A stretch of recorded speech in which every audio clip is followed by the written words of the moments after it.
But in order for the war to end, Russia's aggression must fail. That is why we are continuously supplying Ukraine with large quantities of arms in close consultation with our partners. This includes air defense systems like IRIS-T or Patriot, artillery and armored infantry fighting vehicles, marking a profound turning point in German foreign and security policy. And there's another part to the story of last year. Within a few months, Germany made itself completely independent from Russian gas, Russian oil and Russian coal. We concluded new partnerships in Asia, Africa and America, thus lessening our dependence. And so I can say that our energy supply for this winter is secure, thanks to well-filled storage facilities, thanks to improved energy efficiency, thanks to remarkable solidarity within Europe, and thanks to the readiness of our companies and of millions of citizens to save energy. As a result, energy prices have recently seen a huge stop and drop. Our measures to reduce the burden on private citizens, companies and businesses are working. Inflation is falling slowly, thanks incidentally also to resolute moves by the central banks. Industrial production in Germany has remained stable over the past few months against all the odds. Our employment rate is at record levels and has recently increased even further. Most importantly, our transformation toward a climate-neutral economy, the fundamental task of our century, is currently taking on an entirely new dynamic. Not in spite of, but because of the Russian war and the resulting pressure on us Europeans to change. Whether you are a business leader or a climate activist, a security policy specialist or an investor, it is now crystal clear to each and every one of us that the future belongs solely to renewables.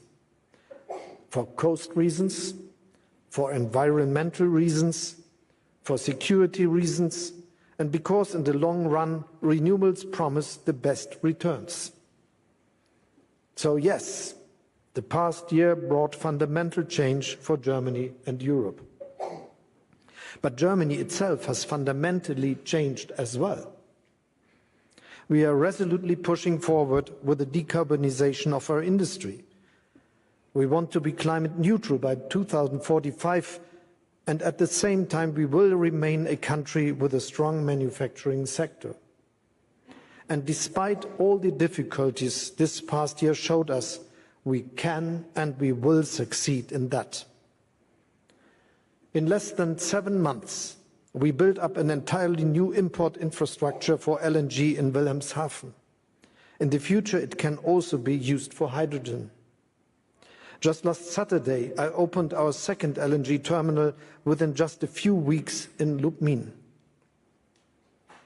The day after tomorrow, another terminal ship is expected to arrive at the port of Brunsbüttel. More will follow. This is not only good news for our energy security and that of our European neighbours who will be receiving gas from these terminals. Above all, it shows Germany can be flexible, we can be unbureaucratic, and we can be fast. I spoke of a new Deutschlandgeschwindigkeit, in this regard a new German speed. We will make this German speed the benchmark, also for the transformation of the economy as a whole. Your companies can hold on us to this standard.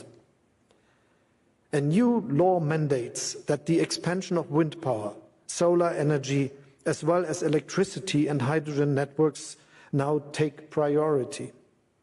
We will make available no less than 2% of our country for wind power with a minimum of red tape. We have streamlined our processes so that approvals for electricity grids, to name just one example, are granted on average 2 years faster than before. And we intend to step up the pace even more. You can also rely on our targets. The obstacles have been swept aside. For 2023, we have more than doubled the volume of calls for tender for onshore wind farms alone. By the year 2030, 80% of our electricity production will come from renewable sources, again double what it is at present. At the same time, our electricity requirements are increasing from 600 terawatt-hours today to 750 by the end of the decade. And we are expecting them to double yet again in the 2030s. This is a massive increase. That is why the Federal Network Agency has been given a clear mandate to prepare and expand our electricity grids accordingly. We will regularly review the progress made. If it's not on schedule, the measures will be adjusted. However, electricity alone is not enough to run Germany's industry. I'm thinking, for instance, of steel production. Hydrogen will play a decisive role there. And that is not a far-off scenario. Last fall, ThyssenKrupp gave the green light to build a direct reduction plant for low-carbon premium steel. With a capacity of 2.5 million metric tons, the plant will save 3.5 million metric tons of CO2 per year. This is just one example of Europe's strength in innovation. Europe is the world's #1 in hydrogen patents, and 1 in 10 global applications comes from Germany. The first supply chains for green hydrogen are currently being built up in our country. For our own production, we are using offshore wind in the North Sea. In parallel, we are concluding hydrogen partnerships worldwide. For as long as quantities are small and the costs of production correspondingly high, the state will bring prices down to a level lucrative for the industry. Our goal is nothing less than an electrolysis boom. And as quantities increase, a hydrogen-powered industrial sector will emerge that preserves the climate and is independent of volatile prices for fossil fuels. Because one thing is absolutely certain: energy must remain affordable in Germany, in Europe, and worldwide. In Germany, we decided to cap electricity and gas prices for private citizens and companies. These measures will run until 2024. Annually, we will use around 2.2% of our GDP for this, a total of up to 200 billion euro. That is both forceful and proportionate. It will give your companies the reliable energy prices and the planning certainty you need to invest in Germany's transformation. In the European Union, we have agreed on joint targets for gas filling and saving. We will purchase gas jointly more often and coordinate storage better. And we will use our market power to ensure that European prices do not decouple completely from the world market. Moreover, we are also aware of our global responsibility. Let me say this expressly to our friends and partners in Asia, Africa, Latin America, and the Caribbean. The fact that we Europeans purchase LNG on the world market must not lead to scarcity elsewhere. We will need alternatives for the roughly 120 billion cubic meters of gas from Russian pipelines missing from the world market. More renewables, of course, but also temporarily additional gas resources.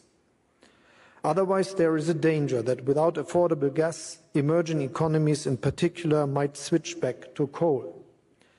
This would be even more harmful to the environment.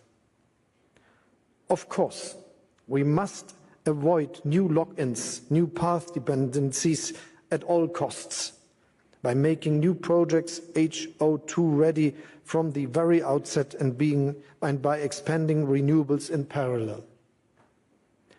In the short term, this may lead to higher costs. However, in the long term, we all stand to save if the impact of climate change is less dramatic. In Germany too, switching to a climate-friendly economy will take efforts.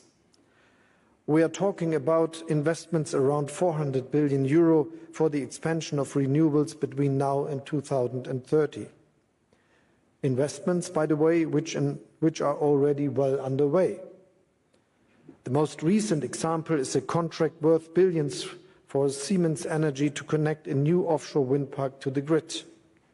And this is just one example illustrating why this turning point towards a climate-friendly industry is not the end of our industrial powerhouse, but a new start.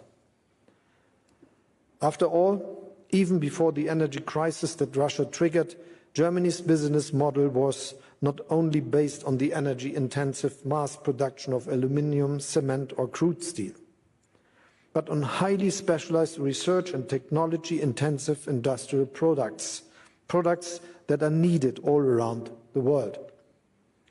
All the more so, actually, when the world is now transitioning towards a climate-neutral future. Even before Russia's war of aggression, Germany's energy prices were not the lowest. And yet Germany was and remains competitive. This is because of thousands of small and medium-sized enterprises all across the country. Enterprises that are highly innovative and adaptable, which explains why they are so often global leaders. This is thanks to high public and private investment in research and development, which, for example, ensured that the first COVID-19 test and the first safe and effective COVID-19 vaccine were developed in Germany. Just in December, a team at the Helmholtz Center in Berlin set a new world record for the efficiency of solar cells. And now, just a few weeks later, our companies are already setting up pilot lines for the use of these tandem cells. That, ladies and gentlemen, is and remains the German business model, particularly now as we chart our path to a climate-neutral future. Where else is there such broad consensus between businesses, employees and politics that the path to climate neutrality is not just ecologically necessary, but also offers new opportunities in global competition?